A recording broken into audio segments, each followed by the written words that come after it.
আপনি কি আত্মবিশ্বাসের অভাবে ভুগছেন? নিজেকে অবমূল্যায়ন আর নয়।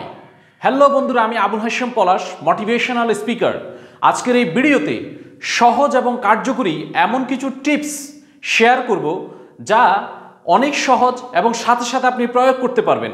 আর যা প্রয়োগ করার মাধ্যমে আপনি ধাপে ধাপে আপনার আত্মবিশ্বাসকে স্টেপ বাই স্টেপ ডেভেলপমেন্ট করতে পারবেন, যেখানে ভয়কে জয় করা, চ্যালেঞ্জ মোকাবেলা করা, রিজেকশনগুলোকে ওভারকাম করা, এই সবই আপনার হাতের মুঠোয় চলে আসবে।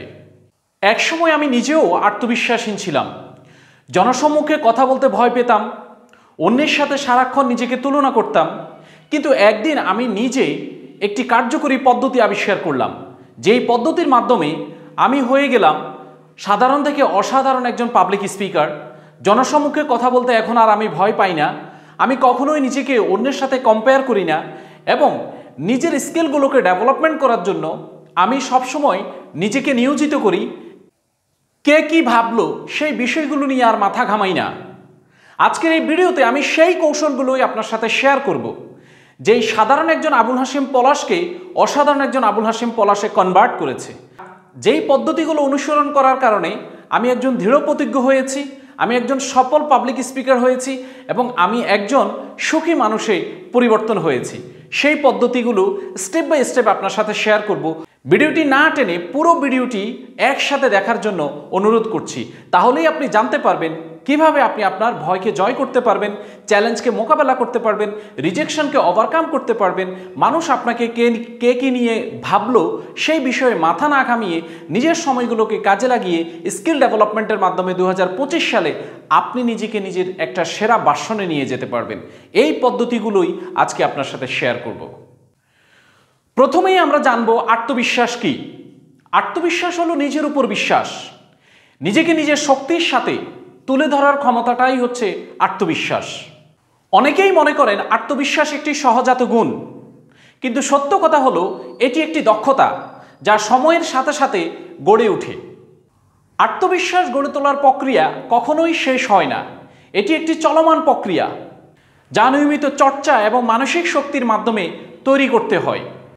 নিজের সাথে নেতিবাচক কথা বলা আত্মবিশ্বাসের সবচেয়ে বড় শত্রু। প্রথম ধাপ হলো এই অভ্যাসকে চিহ্নিত করা।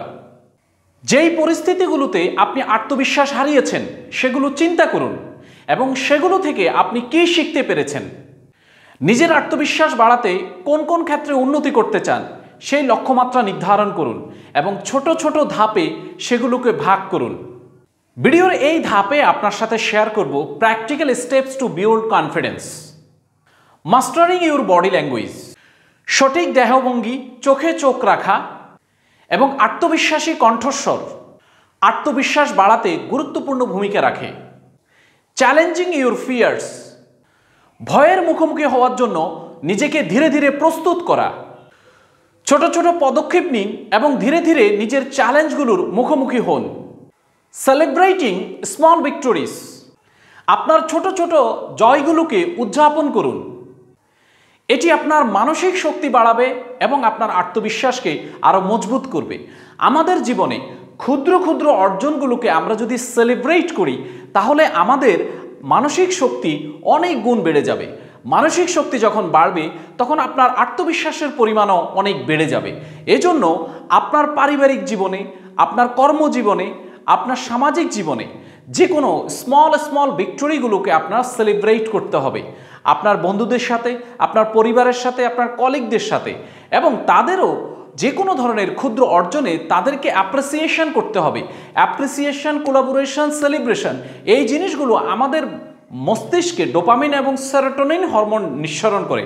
যখন এই হরমোনগুলো আমাদের বডিতে নিঃসরিত হয় তখন আমরা মানসিক একটা পিসফুল কন্ডিশনে চলে যাই। আর এই কন্ডিশনটা বা প্যাটার্নটা তৈরি করে আমাদের ভিতর সেলফ কনফিডেন্সের জন্য নিজের ক্ষুদ্র অর্জনগুলোকে সেলিব্রেট করার বিকল্প কোনো অপশন নেই। আপনি এই স্টেপটা ফলো করতে পারেন। Harnessing the power of self compassion, reframing mistakes as learning opportunities. ভুল করা মানেই ব্যর্থতা নয়, বরং এটি শেখার একটি সুযোগ। ভুল করাকে কখনোই ফেলিউর হিসেবে দেখবেন না, ভুল করাকে শেখার অন্যতম সুযোগ হিসাবে নেবেন। প্রতিটা ভুল থেকে নতুন করে শিখবেন, যাতে এই ভুলের রিপিটেশনটা না হয়। ভুলকে কখনোই নেগলেক্ট করবেন না, ভুলকে কখনোই অ্যাবিউজ করবেন না। পৃথিবীর সকল সফল ব্যক্তি ভুল করতে করতেই শিখেছেন। আমি নিজেও ভুল করেছি।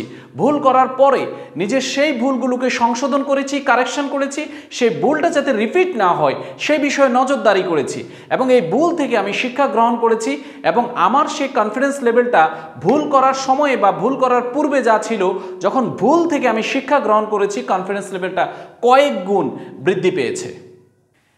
অ্যাকসেপ্টিং ইমপারফেকশনস, মানুষ মাত্রই ভুল, মানুষ ভুল করবেই। এই অপূর্ণতাকে অ্যাকসেপ্ট করার জন্য আপনি শিক্ষা গ্রহণ করুন। অর্থাৎ আপনার দ্বারা ভুল হবেই। আপনি যখন কাজ করবেন তখন আপনার ভুল হওয়াটা স্বাভাবিক। এই ভুল করা স্বাভাবিক বিষয়টাকে গ্রহণ করার মানসিকতা তৈরি করতে পারলেই আপনার কনফিডেন্স লেভেলটা তৈরি হবে। যে কাজ করে না, যে বসে থাকে, যে অলস, যে অকর্মণ্য, তার ভুল হওয়ার কোনো সুযোগ নেই। ধরুন, চিন্তা করুন তো, আপনার কোনো বন্ধু যে পরীক্ষায় অংশগ্রহণ করেনি, তার কি পাশ করার সুযোগ আছে? যার পাশ করার সুযোগ নেই তার ফেল করারও কিন্তু কোনো সুযোগ নেই। সো যে কাজ করবে তার ভুল হবে, ভুল থেকে শিক্ষা গ্রহণ করতে হবে, এবং এই ভুলকে অ্যাকসেপ্ট করার মানসিকতা আপনার ভেতরে তৈরি করতে হবে। তাহলেই আপনার সেলফ কনফিডেন্সটা গ্রো করবে।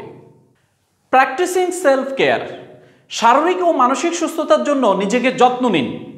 যোগ ব্যায়াম করুন, মেডিটেশন করুন, ভালো খাদ্যাভ্যাস গ্রহণ করুন, এবং ইতিবাচক চিন্তা করুন। নিয়মিত বই পড়ার চর্চা করুন।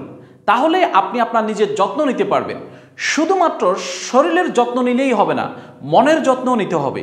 শরীরের যত্নের জন্য যেমন ভালো খাদ্যাভ্যাস প্রয়োজন, নিয়মিত ঘুমের প্রয়োজন, একইভাবে মনের যত্নের জন্য ভালো চিন্তা, ভালো সঙ্গ, কাদের সাথে উঠা বসা করছেন, কোন আলাপগুলোতে আপনি মশগুল থাকেন, সারাদিন আপনি কোন ধরনের গসিপগুলো শুনছেন, কোন ভিডিও দেখছেন, সোশ্যাল মিডিয়াতে আপনি কোন পেজগুলো ফলো করেন, ইউটিউবে আপনি কোন ধরনের ভিডিও দেখেন, কোন বইগুলো আপনি পড়ছেন, এই বিষয়গুলো কিন্তু আপনার সেলফ কনফিডেন্সের ক্ষেত্রে ভাইটাল রোল প্লে করে।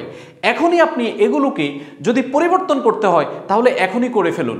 ভালো কিছু, ভালো বই, ভালো সঙ্গ, ভালো ভিডিও, ভালো সোশ্যাল মিডিয়া পেজ ফলো করা, এই বিষয়গুলো আগামী 3 থেকে 5 বছরে আপনাকে নতুন একটি ভার্সনে কনভার্ট করবে। 3 থেকে 5 বছর অনেক দীর্ঘ সময়, তাই না? বাট আপনি আগামী 90 দিনের মধ্যে একটা ভাইটাল রেজাল্ট পাবেন যদি আপনি অ্যাকশনটা এখনই নিন, কারণ আমি এটার ইতিবাচক রেজাল্ট পেয়েছি। সাস্টেইনিং কনফিডেন্স ওভার টাইম, যেই কোনো চ্যালেঞ্জকে শেখার সুযোগ হিসাবে দেখুন। চ্যালেঞ্জ জীবনে আসবেই। চ্যালেঞ্জ, রিজেকশন, অবস্টাকলস আপনাকে পরাজিত করার জন্য বিভিন্ন ধরনের ইনসিডেন্টস, ঘটনা, পট পরিক্রমা, প্রেক্ষাপট তৈরি হবে। এগুলো দেখলেই কখনো গাবলে যাবেন না, ভয় পাবেন না, কখনো এগুলোকে স্কিপ করবেন না, ইগনোর করবেন না, বরং সেগুলো ফেস করুন, সেগুলো মোকাবেলা করার জন্য নিজেকে প্রস্তুত করুন। আপনার জীবনে এই জিনিসগুলো আপনি যত ফেস করবেন, যত মোকাবেলা করবেন, ওভারকাম করবেন, তত বেশি আপনি শক্তিশালী হবেন, তত বেশি আপনি সফলতার কাছাকাছি যাবেন, এবং you become a successful person. Challenge, rejection, আপনার ইস্যুস এবং এই ধরনের পরিস্থিতিগুলো যদি আপনি ইগনোর বা স্কিপ করেন তাহলে আপনি কখনো সফল হতে পারবেন না। আত্মবিশ্বাস তৈরি করার জন্য এই বিষয়গুলোকে ডেভেলপমেন্ট করা একান্তই জরুরি। ইংরেজিতে একটি কথা আছে, skills is a new currency. নতুন দক্ষতা শেখার জন্য আপনি আগ্রহী হন। এখন 2025 সাল চলে। আর্টিফিশিয়াল ইন্টেলিজেন্সের এই জমানায় নিজেকে যদি আপনি পুরনো ধারণার মধ্যে আবদ্ধ করে রাখেন, আপডেটেড না করেন, তাহলে আপনি যে কোনো সময় ক্র্যাশ খেয়ে যাবেন। সো আপনাকে যেই জিনিসটা করতে হবে, নতুন নতুন দক্ষতা শিখতে হবে, নতুন নতুন আপনার টেকনোলজির সাথে নিজেকে অ্যাডাপ্ট করতে হবে, পরিস্থিতির সাথে মানিয়ে নেওয়াকে শিখতে হবে, চ্যালেঞ্জগুলোকে আপনার ওভারকাম করতে হবে। কনফিডেন্স লেভেল আপনি তখনই ধরে রাখতে পারবেন যখন আপনি নতুন নতুন দক্ষতা শিখবেন। এজন্য দক্ষতা শেখার জন্য নিজেকে মনোনিবেশ করুন। কাল্টিভেটিং অ্যান্ড সাপোর্টিং নেটওয়ার্ক, যারা আপনার উপর বিশ্বাস করে এবং আপনাকে অনুপ্রাণিত করে, তাদের সাথেই আপনি একটা স্ট্রং নেটওয়ার্ক তৈরি করুন, তাদের সাথেই আপনি থাকুন। যারা আপনাকে বিশ্বাস করে, যাদের কথায় আপনি মোটিভেট হন, তাদের সাথে থাকলে আপনার সাকসেসটা খুব দ্রুত আসবে। আপনি আপনার কনফিডেন্স লেভেলটাকে আরও গ্রো করতে পারবেন, কারণ তাদের সাথেই আপনি আপনার গন্তব্যস্থানে অর্থাৎ আপনার ডেস্টিনেশনে কিন্তু আপনি পৌঁছাতে পারবেন। রিফ্লেক্টিং অ্যান্ড অ্যাডাপ্টিং, নিয়মিতভাবে আপনার অগ্রগতি পর্যালোচনা করুন। যে লক্ষ্যমাত্রাটা আপনি ঠিক করেছেন সেলফ কনফিডেন্স গ্রো করার জন্য, আপনি প্রতিদিন, প্রতি সপ্তাহে, প্রতি মাসে আপনি কতটুকু ডেভেলপমেন্ট করেছেন, কতটুকু এগিয়েছেন, সেই বিষয়টাকে আপনি ট্র্যাকিং করুন, পর্যালোচনা করুন, নিয়মিত নিজের সাথে সেলফ টক করুন এবং এই বিষয়গুলো নিয়ে আপনি আপনার স্ট্র্যাটেজিগুলো কী করেন, পুনঃনিরীক্ষণ করুন। তাহলে আপনার অগ্রগতিটা আপনি বুঝতে পারবেন। কতটুকু অগ্রগতি হয়েছে সেটা আপনার স্যাটিসফ্যাকশনের জায়গাটা ঠিক করতে পেরেছে কিনা সেই বিষয়টা যদি নিশ্চিত হয় ওকে, যদি নিশ্চিত না হয় সেই ক্ষেত্রে আপনার উন্নতির জন্য নতুন করে পরিকল্পনা করুন, স্ট্র্যাটেজিতে একটু পরিবর্তন নিয়ে আসেন, পরিবর্তনশীল স্ট্র্যাটেজিগুলো অ্যাপ্লাই করুন। আপনাকে আত্মবিশ্বাসী হতেই হবে। আত্মবিশ্বাস অনবরত গড়ে ওঠা একটি গুণ। আজকের এই ভিডিওতে শেয়ার করা কৌশলগুলো নিয়মিত চর্চা করুন, অনুশীলন করুন এবং নিজের ভিতর যে আত্মবিশ্বাস গড়ে উঠছে সেটাকে অনুভব করুন, ফিল করুন। এই ভিডিওটি যদি আপনার ভালো লেগে থাকে তাহলে অবশ্যই লাইক করবেন। কোন পয়েন্টটি আপনার সবচেয়ে বেশি ভালো লেগেছে অথবা আপনি নিয়মিত চর্চা করছেন সেটি কমেন্টসে জানাবেন এবং চ্যানেলে যদি প্রথমবার এসে থাকেন অবশ্যই চ্যানেলটি সাবস্ক্রাইব করবেন। পরবর্তী ভিডিও আপডেট পেতে পাশে থাকা বেল আইকনটি প্রেস করবেন। Till the time, go self made.